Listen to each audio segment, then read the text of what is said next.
This is Building Lifestyles, a show designed to help everyday Australians create a lifestyle that inspires them using property development strategies. On the show, you'll hear from everyday people changing their lives doing property development. You'll learn from their successes as well as some of the challenges they've faced along the way. We also talk to experts from a range of fields who share specialised techniques that you can use to accelerate your property journey. I'm your host, Amanda McEwen, and I'm the founder of The Rising Star Developer, and I'm really passionate about helping everyday Australians build lifestyle using property development.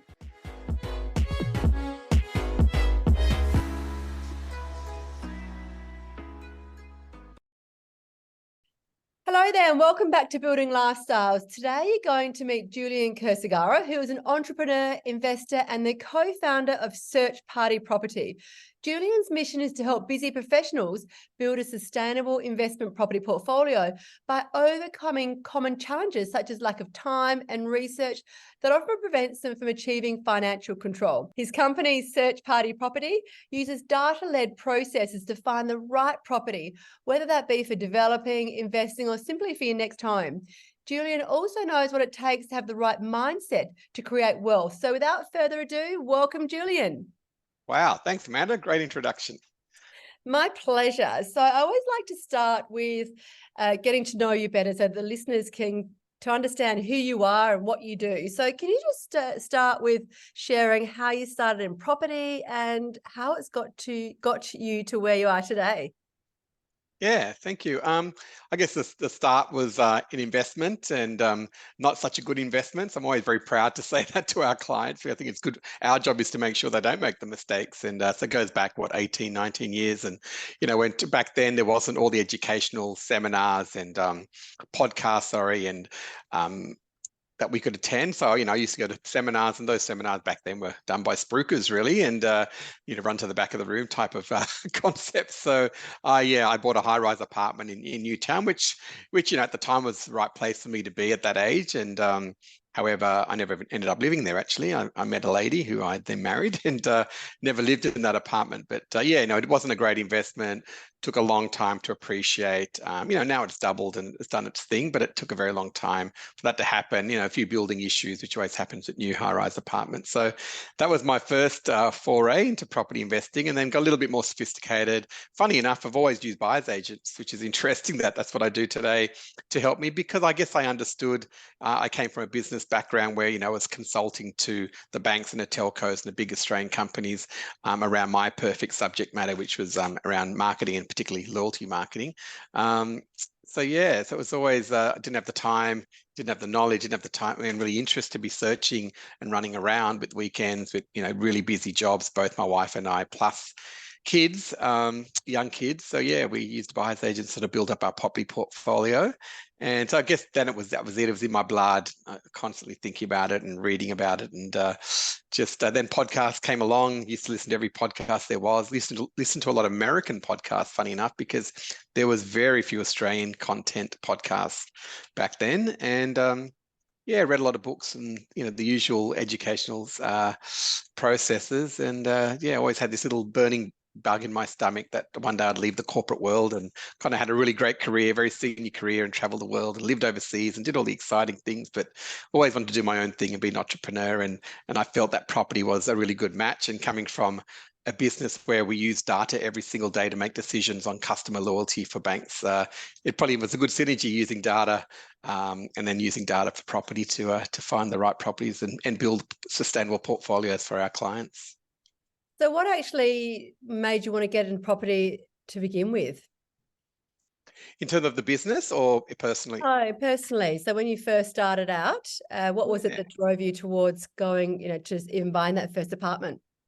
I think part of it was, I guess there was a few books like the Rich Dad, Poor Dad that everyone tends to read at the young age. That was a starting point. And I guess looking at an asset that, compound interest growth and that magical, how we can grow property and grow wealth through compound interest. And property, I guess it had that touch and feely about it. I did try shares and I bought a few different things over that years in my late 20s and didn't quite work and didn't really have an interest or a passion. Like I wasn't the one who used to love looking at the share market and watching the indices and all those type of things wasn't of interest to me. Didn't like really talking about it. And whereas properties, it's tangible, that you can touch it, you can feel it, you can see it if you buy in your own city. So that was the nature of getting involved. And then, trying to build a portfolio out of that too. Really, for me, was about having options later in life. I knew that the corporate world was right for me at the time, and I was earning very good money, but I knew the handcuffs are there, meaning, we had kids, private schools, all those type of things we had to contend with. But I knew there was going to be a time if I built up with my wife, a property portfolio to give us both options in life later on, whether it be try something for ourselves, try a business, or go into business and do something different. Yeah. And so how has property changed your life? You've now gone on to realize that dream. You've left the corporate world and started your own business, and you're doing your own property stuff as well as helping others. So, at what stage did you feel comfortable making that jump from the corporate world into the entrepreneurial self-business world? Yeah, it was a big jump because it was a pretty tough decision to make, but in some ways it was a little bit, my hand was forced. I was made redundant from a senior role, and I thought, well, maybe this is the time. On the back of that, or during that sort of year leading up to that redundancy, I met Luke, my business partner, and we would chat about property. He was very enthusiastic about property, and he had a huge portfolio. But he wasn't really in the corporate world. I think at that stage he actually moved into strata management. And so he was doing that, then having a break from that. Then he wanted to start a business in property, which he did, which was more a mentoring business. But what happened, he found once he mentored someone, they needed help to buy the property. So he didn't really offer the solution they were looking for. So that's how the buyers agency sort of idea came about, and he kept pulling me and pushing me, and we actually used to give blood every second week at the Red Cross, and we'd sit there and talk property for an hour and different ideas. And then I guess eventually he started his company, and probably a year or so into it, and then that redundancy came up. So maybe I thought, okay, well, this may be the time to give it a shot. In hindsight, maybe not the best time to start a new business just before COVID, or around that time, maybe a year or so before COVID, but we can't pick and choose. But yeah, that was the impetus to take the dive. Yeah, it's interesting, isn't it? Because I got made redundant as well many, many years ago, and I'm sure you remember it's such a confronting time when that happens, because it generally comes out of left field, and then it's like, oh no, which way am I going now? What do I need to do? My safety blanket's gone, and as intense that whole time is dealing with that, it does force you another way that you perhaps may like to have gone, but you always held yourself back because you're attached to the secure job. And so as traumatic as the experience seems at the time when you go through that redundancy, it generally is the blessing in disguise, isn't it? Because it forces you to do things that you always wanted to do, but you just never got around to it. And now you have to, because you don't have that safety blanket anymore. Oh, absolutely. I mean, looking back, I don't regret it for one second. In fact, I always say one of the biggest burn in my stomach every single morning is never to return to the corporate world. And even when times were tough during COVID, I had to go and take second jobs, and I even drove Uber for a while just to keep the dream alive, because obviously the easiest thing for me to do is just to go back and get a corporate job, and I would be earning probably double or triple what I was earning at the time. But yeah, I just wanted to keep that moving forward, because I knew COVID, well, I didn't really know, but I assumed COVID would eventually disappear and we'd get back to normal, which what happened. And then we had this really great boom over the end of 2020, 2021, which were great years, which really then grew our business very quickly. Yeah, that's so good to hear. I'm glad that there's been a silver lining out of a redundancy. So you now help a lot of investors get into their properties, whether it's first, second, third. What's a common mistake that you see that new investors make, whether it's investors or developers? I think new investors, yeah, or developers, we do work with a lot of developers or first timers, is I think just probably not doing their numbers, not really understanding what numbers are. And so when we produce a cash flow spreadsheet, which is really detailed on the property purchase, their finance, the ongoing costs, associated costs, including tax, they're kind of a little bit blown away because they're not used to seeing that sort of detail. And developers even more so, where they're going to do the whole feasibility studies on something like that. And a lot of people will come out of some form of a course, particularly developers, and they're part of development groups. And but if they haven't really, done something in detail before, they can get caught out. And a lot of times, particularly developers, they need to buy in their own backyard. because they want to touch and feel that development, which is always trickier, as you know, because then that's you may not have the right, it might not be the right market, it might not have the right appreciation, you may be buying it at the right time, but it could take you too long to then deliver that product and catch you out at the end, at the back end, at the sale time, right, with development. So yeah, I'd say it's just the lack of understanding the numbers, the lack of research, just not really understanding where they want to buy. Sometimes they're just jumping in and say, oh, I just want to buy here because that's my parents live, or that's where I grew up, or Sydney's the best city in the world to invest. Or is it? How do you know that? Oh, someone at a barbecue told me that. So I think it's just that lack of research. And the third one is probably just time. You know, we're all time poor, particularly if you're, you know, working full time and you have children and all these other things that come around your life. That's probably the third part that I see that people tend to lack. Yeah, and I think your first one definitely around the numbers is so critical, isn't it, right? Because I regularly come across people in my community who go, I'm not a numbers person. It's like, well, if you can read, you're a numbers person. I say the same thing to my girls, actually. I tell them that they say, I can't cook. And I say, well, if you can read, you can cook. You can follow a recipe, just follow it step by step. And the same really applies to numbers. When people say, I'm not a numbers person, it's like, well, it's a skill that you need to learn, because in life, regardless of whether you're a property investor, developer, or even just an everyday person just going about their day, you need to understand numbers. You need to understand what comes in and what goes out and what the difference is, and just apply those concepts to whether it's investment or development. Because at the end of the day, it's those numbers that actually tell us whether that deal is even worth considering, whether it's to hold it or as development. It's not about, I mean, yes, there's other elements around the location and what you plan to put in and all that sort of fun stuff, but that means nothing if the numbers don't stack up. So, and that's definitely one of the first things that people need to get their head around. Or if they're not numbers people, they need to surround themselves with people that can teach them or do it for them.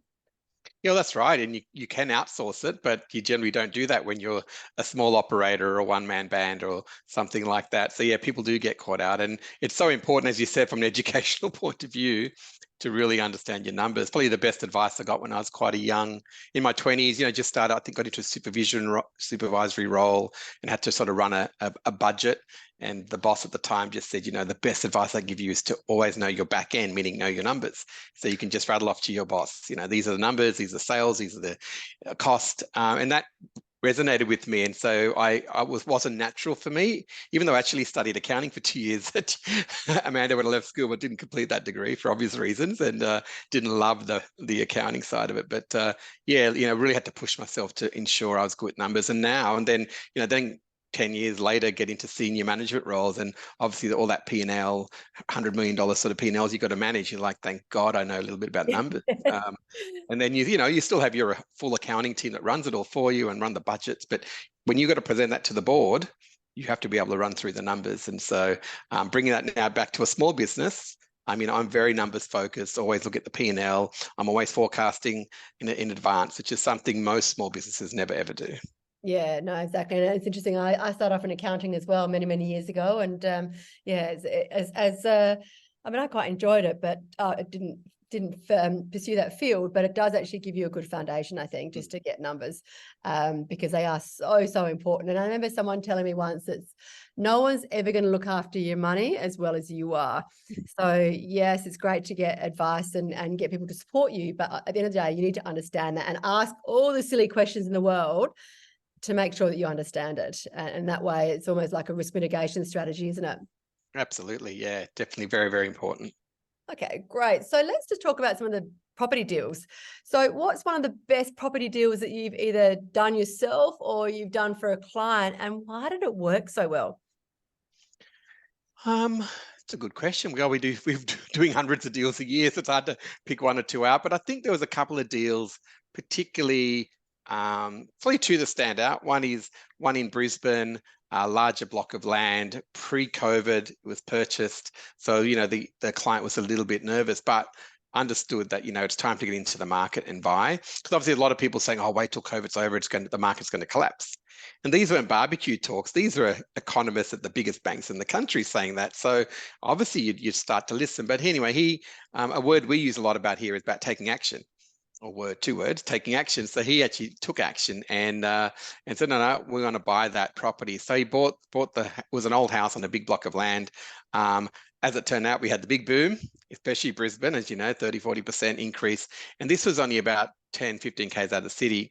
And what happened was the council regulation changed around the zoning, and that now is worth triple what we paid. I think we paid, $650. So that's now, well over $1.5 million because of the zoning change. He's done nothing with it, but what he has done is taken the equity out and buy another 2 or 3 properties. So that's a great, big result for someone who took action in a time when a lot of people weren't taking action. So obviously our business had almost stalled at that time, coming out the back of, but he kind of got in a bit earlier when most people were fearful and took action. Probably another one, probably the ones that I remember the most are, some young person, particularly females, who just want to get into the market and don't want to rely on a husband or a partner or anything like that to do it. And, they scrimp every cent they put together. They're so nervous and they put so much trust and faith in us, actually, which is another big thing, that why are you trusting us? You don't even know us. And, but they put that in us. And obviously there's something right that we do during that process to really make them feel comfortable to work with us. And, we've got a fantastic, amazing client servicing area, which is run by a lady called Farah and her team. And we really, give them that full 5-star service, I guess, all the way through and handhold them through the process. And to see the gratefulness and the gratitude they have at the end when they finally purchase something, which is one thing, but then a year or 2 down the track, when that property has now made money and they can buy their second property, which they never thought they would do. They thought they would just buy that one property and they can tick the box, but then they buy a second one and now they've got, a portfolio, right? They start building a portfolio of properties. They're the ones that are really special for me. Not saying I don't appreciate the clients who buy 5 or 6, or we've got one guy who's got 15 properties, but they're the ones that are pretty special for me.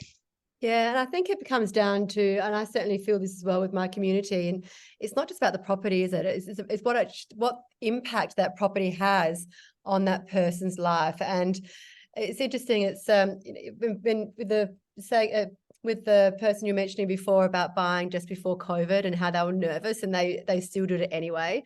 It's funny, people might look at them and go, "Oh God, he's just lucky. He's just lucky the market happened that way." But it's funny, the more you actually put yourself out there, the more action you take, the luckier you get. So he would never have actually realized that benefit, that profit, if he hadn't have taken that first step and just and put it out there, because none of us have a crystal ball, right?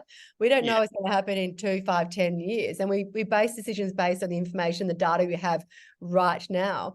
And we build in buffers so that if the market goes up or down, then at least we know we're still going to be all right. But if you don't get out there and put yourself out there, and every property transaction, I mean, I've bought so many properties as well, and there's always that nervous energy whenever you've got a deal that you're working on. And it's like, wow, what could happen here? What could go wrong? What could go right? And you could always easily psych yourself out and go, no, I'm not going to go ahead with that.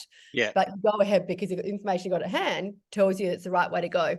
Correct. Yes, that's right. You have to put skin in the game and take action to be successful. Yeah, well, a lot of people will be very lucky, but I don't think that's true. You've got to actually have some courage to take action. Yeah. And what do you say to people? And I hear this regularly. What do you say to people who think it's too late to get into property? They've missed the boat, they've missed the boom period, and now they're just going to sit on the fence and wait till the next time it's the right time to get in the market. What do you typically say to people like that? Yeah, I think it does come down to their strategy as well. So there could be an umbrella statement, which is, well, the property's not going to go backwards, and I can show them data to prove that. So we've got a 30-year chart that we've developed, that we use, which has mapping out Australian property market over 30 years through houses and units, and regional houses and regional units. And so over 30 years, even though we've had a few dips along, but it's averaged at 7% compound growth year on year. So if people didn't buy that $200,000 property back in 92, 30 years ago, where they're sitting today, that's now, in well over $1 million. So I think the best thing to do is to get started within with care, with the strategy, understanding your numbers, getting finance organized, all those type of things are very important. But, do you buy negative geared property? Do you buy positively geared property? Not that easy to get positively geared property at the moment with the interest rates as it is. Whereas a couple of years ago, I mean, every property we were buying was positively geared at 2% interest. Yeah, and it's So, just I've just sold a property today. It's actually settling, which was a positive geared property when I first got it 10 years ago, and then it was heavily negative geared, and then it sort of balanced it. So that's another thing to factor in your portfolio, right? It doesn't actually always, the market doesn't always stay exactly the same. It tends to move up and down, and it depends on your area as well, right? Because typically the city centres tend to be a bit more stable, whereas you go out, especially if you go into regional towns, there's a bit more volatility. But it's just managing all that as part of investing. And there's always things happening around the world, like there is today, some awful things happening in other parts of the world. And but that's happened throughout history. Now, in that 30-year chart, we've had wars, we've had GFCs, we've had change of governments, we've had market GFCs, we've had COVID, we've had SARS, we have all these events that have happened throughout history, and yet the property market's still very resilient. So, for me, as long as the strategy and their finance is in good position, then, just taking action, buying smart in the right areas and the right type of property can set them ahead. Sometimes I've had a client who've bought 4 off-the-plan apartments over 10 years ago, 12 years ago. They came to me saying, we're going to now take the equity, because they assumed that all 4 of these properties now doubled at least in price. They went overseas and haven't really watched their properties. So I went and did the valuations for them, and they've actually gone backwards, all 4 of them. And having to tell that to them on a Zoom call, they were in tears. They said, just email me your report. So now I'd like to talk to you. And just seeing them cry, they're now in their late, I think they were 60, thinking about the next tranche of property, which would set them up for retirement. So that'd be all cash flow in the next tranche. And we couldn't do it because those properties hadn't grown in price.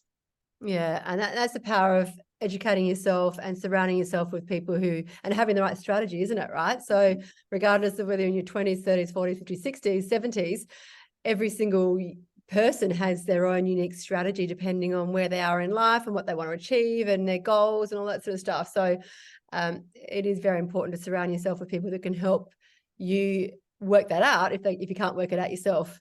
Correct. And it's very different to like a financial planner who has a different,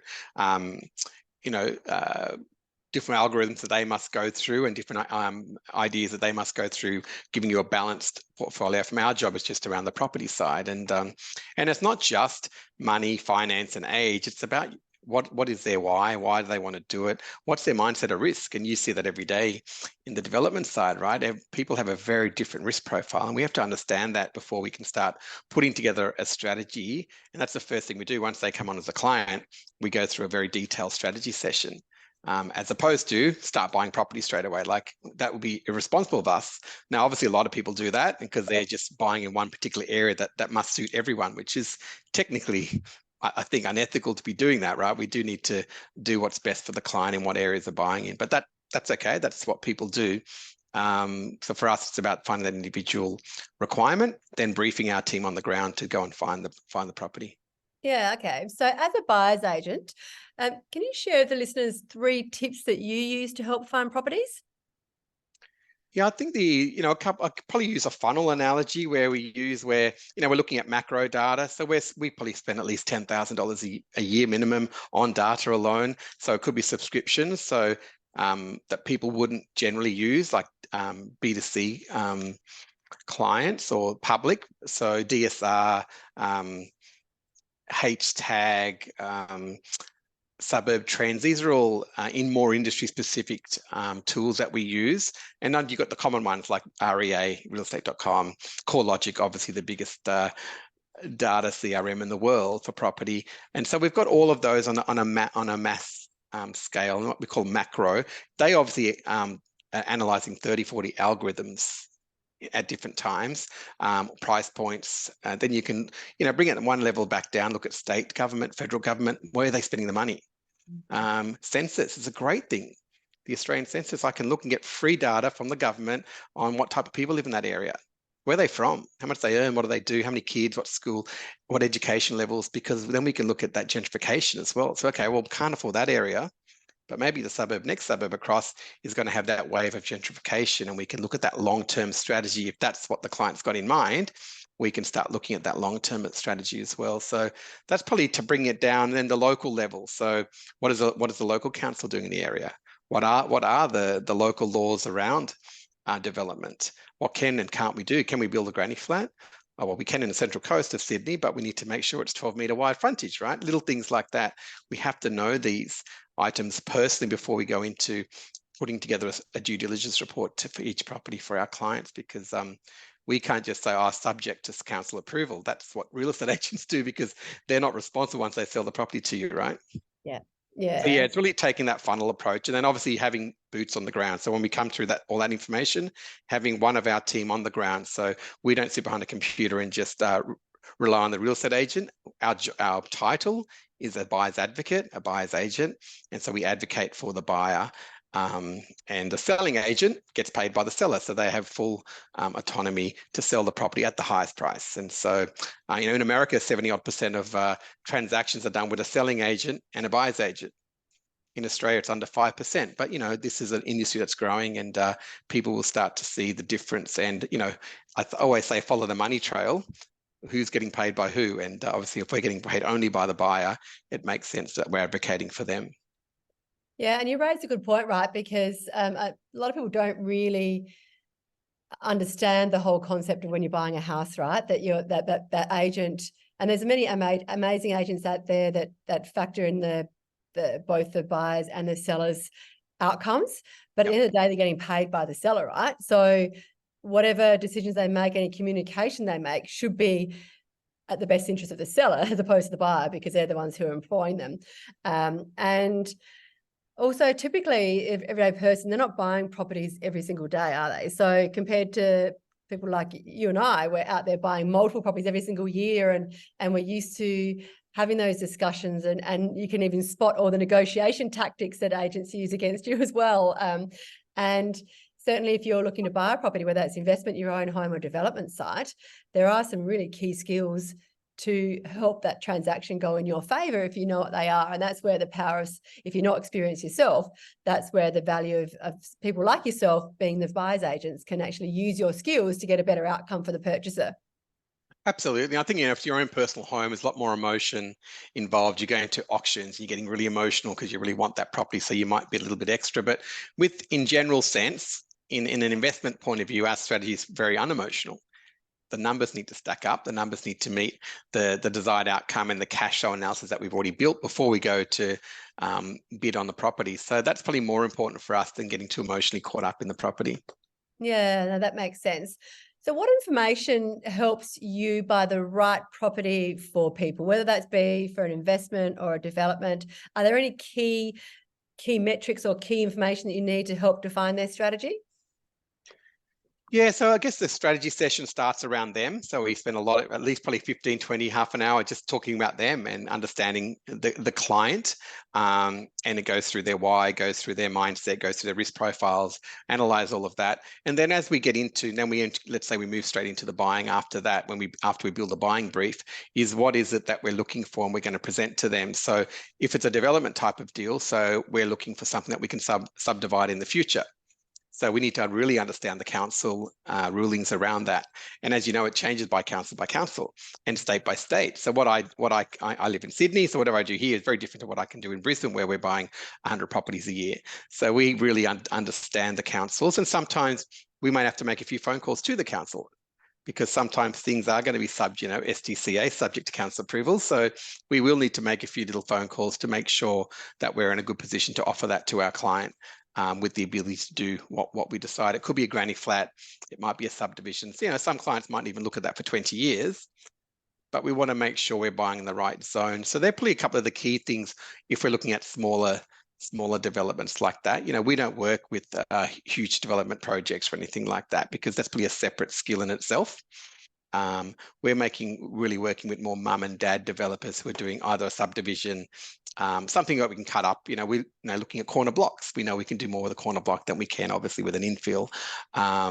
Looking at the topography of the property, what it's sloping, we know it costs us more to deal with retaining walls and water and those type of things. So we don't go in that deep from an engineering report point of view, but we have to have the understanding of sewer lines and piping incumbents around the property to making sure flood zones. We're talking Brisbane, we're looking at the flood ratings across Brisbane and across other areas in Australia, BAL ratings around fire zones.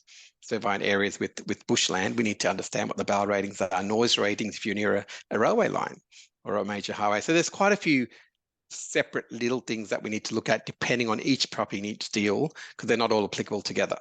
Yeah, no, that makes sense. And as a buyer's agent, so how does that tend to work? So people pay you an upfront fee, or is it a percentage based on the property you buy? How does that tend to work? Yeah, so we've gone with the flat fee option and model because we feel the percentage fee, which is what a selling agent should do, which is what they do. They charge you, let's say 2%, but their job is the higher price they sell it for, the more money they make. Whereas I feel that's a disincentive for us. Our job should be buying at the best price, if not the lowest price, with the best terms as well.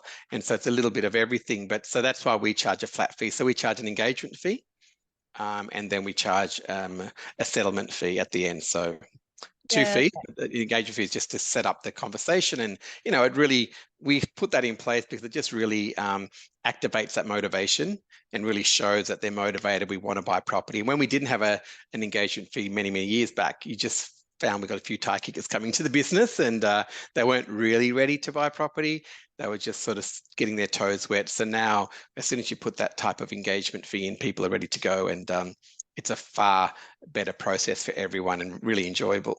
Yeah, no, absolutely. And then what's a typical time frame for when someone engages you to actually finding a site for them, whether that's through investment or development? Yeah, I get asked that quite a lot, and I had to go and do some research on it. I'm actually averaging average is 2 months. Majority is 2 months. The average is 3 months. So we're finding, once they come in, depending on their brief and how tricky it may be, we can get through that side of it, building a due diligence report, presenting to the client, running through all the DD that we've done. And then if we like it, we put a offer on, and then we go through that process. And that we may not always win. So then we go back to the drawing board, or I present a due diligence report and there's something about the deal that you may not like, or you just mean, I don't want to buy the first property. What if it's not the best property? So you might let that one go just for the hell of it. Even though it is perfect for you, but you might let it go, and that's fine. There's no pressure from our point. Then we'll bring you another deal. It might be the next day, it might take us a week. We don't hold stock. We're obviously, like yourself, as you know, you have to be out there running around, knocking on doors. And obviously we're lucky having such a big buying power that we're able to get off market or pre-market deals where, we're getting that phone call just saying, hey, for example, Gemma's in WA in Perth. And the Western Australians don't like us over here on the East Coast at all. So, they're not going to really want to deal with many East Coast buyers agents. So having someone on the ground for us it's been huge for us to have her there for over a year now. And the deals that she's getting that we're completing, but also just the pre-market deals where, she just gets a head starter for a week. We've just taken some photos, just signed the Form 6. Do you want to have a look at it? We think it may suit one of your investors. So if we do all the quick DD on it and it ticks the boxes, we're going to present it to a client before it gets to market. When in a hot market like Perth, that's a really big advantage. In somewhere like Sydney, when it's not that hot, we probably don't need to do that. Yeah, no, I think it's important when you're looking for deals, and you'd know this as well, the nature of your business. You need to have multiple different strategies going, don't you? You can't just rely on one, such as watching demandandrealestate.com and hoping that the right property comes to you. You've generally got to have multiple different strategies all working at the same time. And then there's a funnel that you spoke about before. Yeah, I think you're right. Particularly, I know, obviously we're part of a lot of development groups as well, and we talk about mail outs and letter drops and things like that. So we don't do that. That's not the nature of our business. But I guess our letter drops or mail outs are building relationships and rapport with real estate agents. As much as I say their job is to sell at the highest price and look after, but they're also our partners. They also bring us a lot of property and present us a lot of property. And then as our reputation and brand is growing, sometimes we still get direct contact as well from sellers to say, I'm selling my property. Would you like to help me? So they just want to. They think it's cheaper for them to sell it themselves and not use a real estate agent, and that's fine. If the numbers stack up, we're happy to work that way as well. We, again, don't take any commission from the seller. We always make our money from the buyer.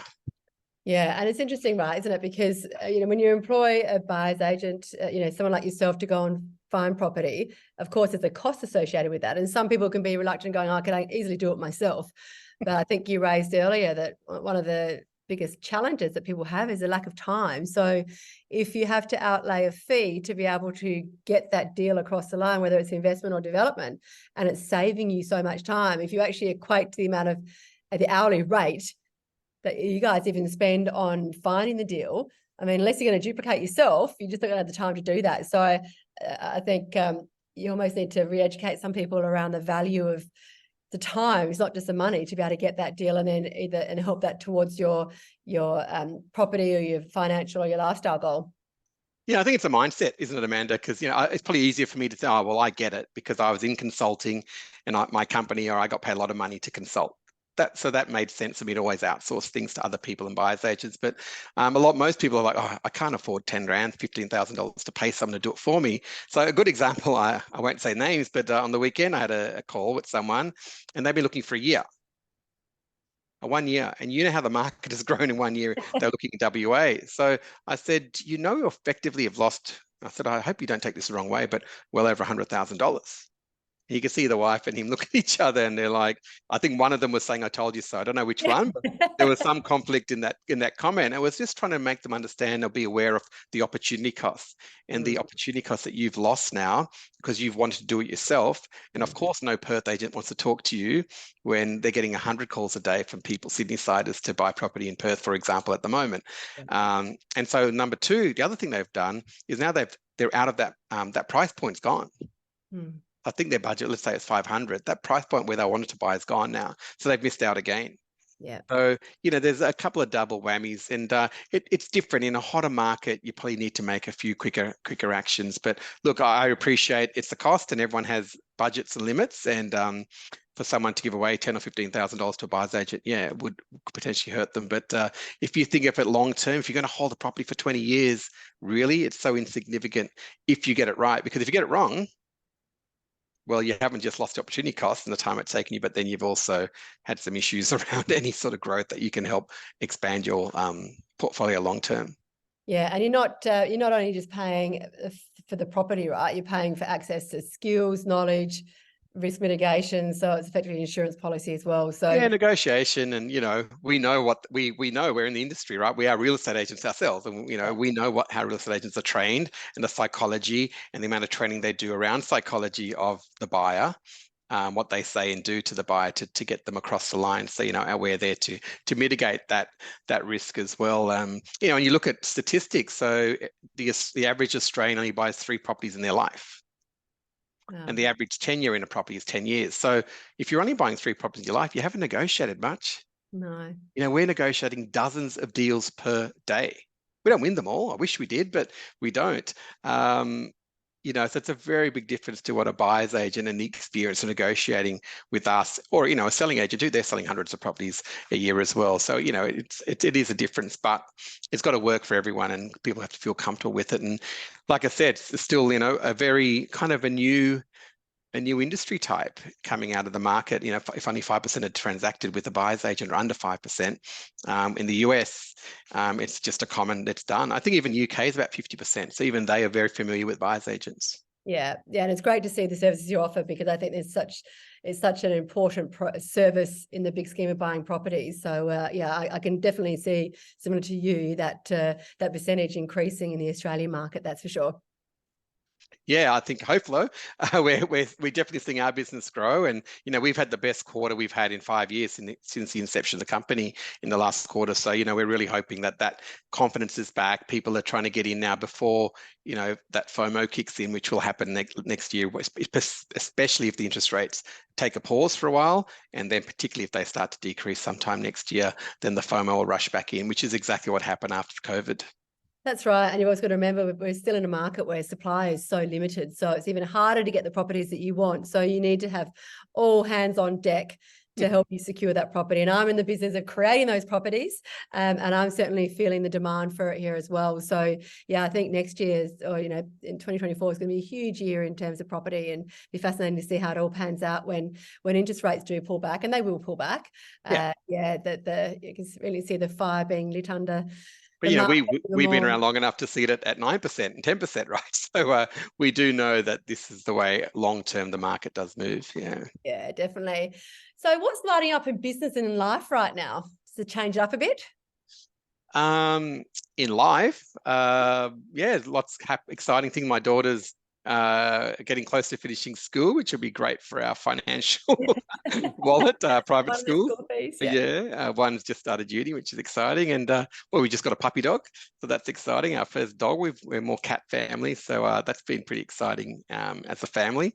In business-wise, just to see that consistency and persistence that we put into our business now finally paying off. It was a tough 2020. Financial year 22 was tough. Interest rates, 10 in a row, 11 in a row, and the confidence absolutely fell out of the market. But you still got all your sunk costs in your business. Staff, we've hired full-time people, and we had to keep all that moving. But so we're sort of seeing that really pay off now that we stuck tough through that period.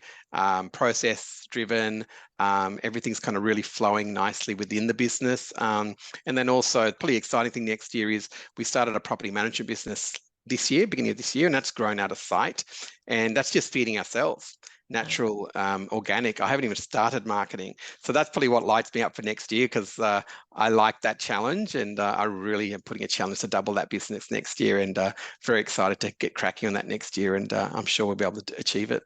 Oh, that sounds great. It's good to have a strategy, and I think the last 18 months have been quite challenging in business, hasn't it? So it's going to be good to see that the trajectory going up instead of stable. So looking forward to next year as well.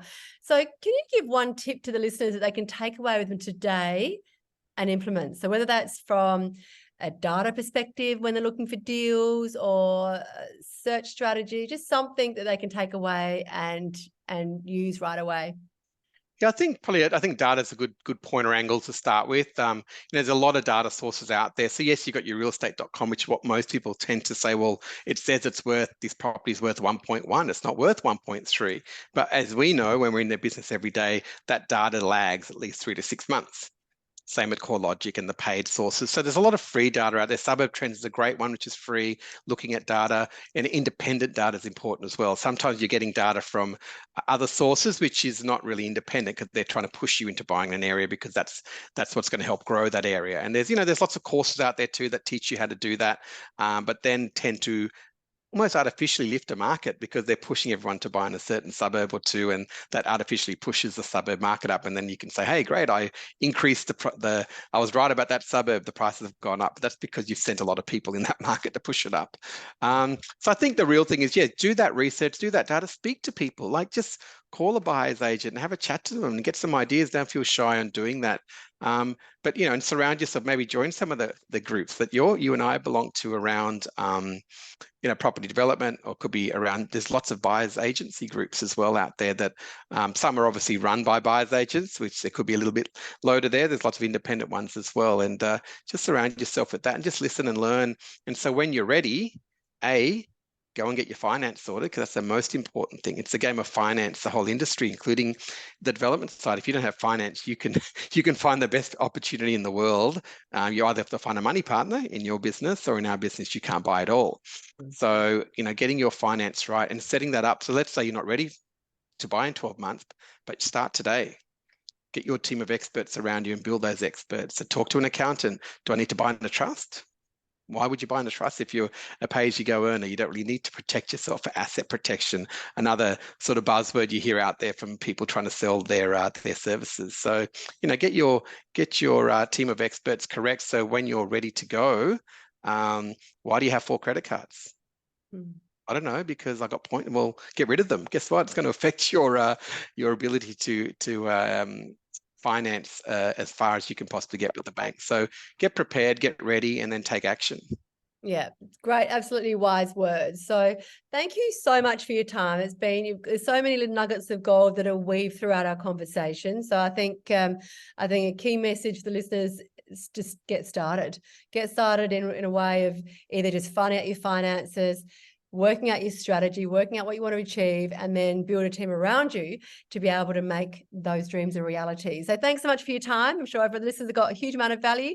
And if you need to you want to get hold of the search party property, we'll put the details in the show notes. So certainly reach out if you're ready to buy. Julian will certainly help you out there. So thanks again. Thanks, Amanda. It's been great. Bye for now.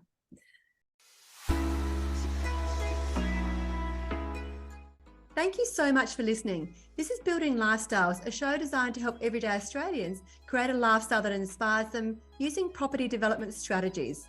This podcast was produced by the Rising Star Developer. We've been helping Australians realise their financial and lifestyle goals since 2020. We play a pivotal role in educating, supporting and celebrating the goals and successes of our students and our community. To find out how we can help you realise your property, wealth and lifestyle goals, head to our website www.risingstardeveloper.com.au. To make sure you don't miss an episode of Building Lifestyles, be sure to subscribe to and follow the show in your favourite podcast app. And while you're there, leave us a 5-star review as it really helps others find the show. I'm Amanda McEwen and we'll be back next episode with more tips on how you can build your lifestyle.